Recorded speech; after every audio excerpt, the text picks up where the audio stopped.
രഞ്ജിനി ഹരിദാസും ധർമ്മജൻ ബോൾഗാട്ടിയും പണി കിട്ടിയപ്പോ.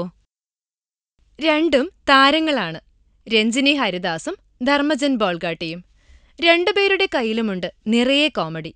മലയാളത്തിലെ ഒരു പ്രമുഖ ചാനലിലെ ഷോയ്ക്കിടെയാണ് ഇംഗ്ലീഷ് കലർത്തിയ മലയാളം സംസാരിക്കുന്ന രഞ്ജിനിയും ധർമ്മജനും ഒന്നായത്. രഞ്ജിനിയുടെ മംഗ്ലീഷ് അവതരണ രീതിക്കെതിരെ ആദ്യകാലങ്ങളിൽ എന്നും വിമർശനമായിരുന്നു. എന്നാൽ താരത്തെ പരിചയപ്പെട്ടു കഴിഞ്ഞപ്പോൾ ആരാധകർക്ക് ഒരു കാര്യം മനസ്സിലായി: രഞ്ജിനി ഇങ്ങനെ തന്നെയാണ്, അല്ലാതെ അവളുടെ ജാടയല്ലിതെന്ന്. ട്രോളർമാരും ആവശ്യത്തിലേറെ ആക്രമിക്കുന്ന, അതും കൂട്ടത്തോടെ ആക്രമിക്കുന്ന ഒരവതാരം കൂടിയാണ് അവതാരികയായ രഞ്ജിനി. രഞ്ജിനിയെ മലയാളം പഠിപ്പിക്കുന്ന ജോലിയുമായി എത്തിയതാണ് ധർമ്മജൻ. എഴുതാൻ പറയുന്ന കാര്യങ്ങളിൽ ധൃതരാഷ്ട്ര ആലിംഗനം, മൃത്യുഞ്ജയ ഹോമം, പുഷ്പാഞ്ജലി എന്നിങ്ങനെയുള്ള വാക്കുകളാണ്. അതിൽ രഞ്ജിനിക്ക് ഏറ്റവും ഇഷ്ടമായ വാക്ക് ആലിംഗനം എന്നത് മാത്രമാണ്. അത് എളുപ്പം ചെയ്യാൻ കഴിയുന്നതും സുഖമുള്ളതുമാണെന്ന് രഞ്ജിനി ഹരിദാസ് പറയുന്നു. ധൃതരാഷ്ട്രാലിംഗനം. ധൃതരാഷ്ട്രാലിംഗനം. ധൃതരാഷ്ട്രർ കെട്ടിപ്പിടിക്കുന്നതിനാണ് ധൃതരാഷ്ട്രാലിംഗനം എന്ന് പറയുന്നത്. ചെയ്യാം, എഴുതാൻ പറ്റൂല. ധൃതരാഷ്ട്രാലിംഗനം.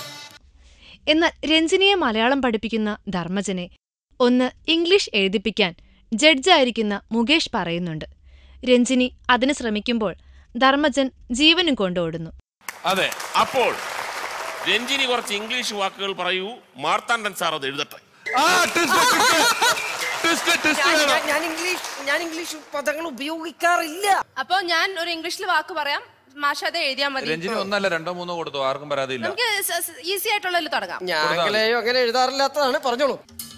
Supercalifragilisticexpialidocious. അതിന്റെ അർത്ഥം എന്താ രഞ്ജിനി? Superb. ഈ ദീദി പറയുന്നത് കേട്ടിട്ടില്ലേ? Super, fantastic. അതൊക്കെ കൂടെ ഓർത്തിണക്കി supercalifragilisticexpialidocious. ആരാ അവിടെ വന്നിരിക്കണേ? എന്താ വർഷത്താ?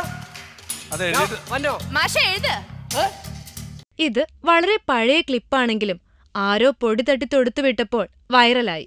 നല്ല ചിരിക്കും വകയുണ്ട്. എന്തായാലും പണി കിട്ടിയത് ധർമ്മജനാണ്. Film coat. ഞങ്ങളുടെ അഭ്യർത്ഥന മാനിച്ച് സബ്സ്ക്രൈബ് ചെയ്തവർ ലക്ഷം കവിഞ്ഞിരിക്കുന്നു. നിങ്ങൾ വൈകിയോ? എങ്കിൽ ഉടൻ സബ്സ്ക്രൈബ് ചെയ്യൂ. Film coat.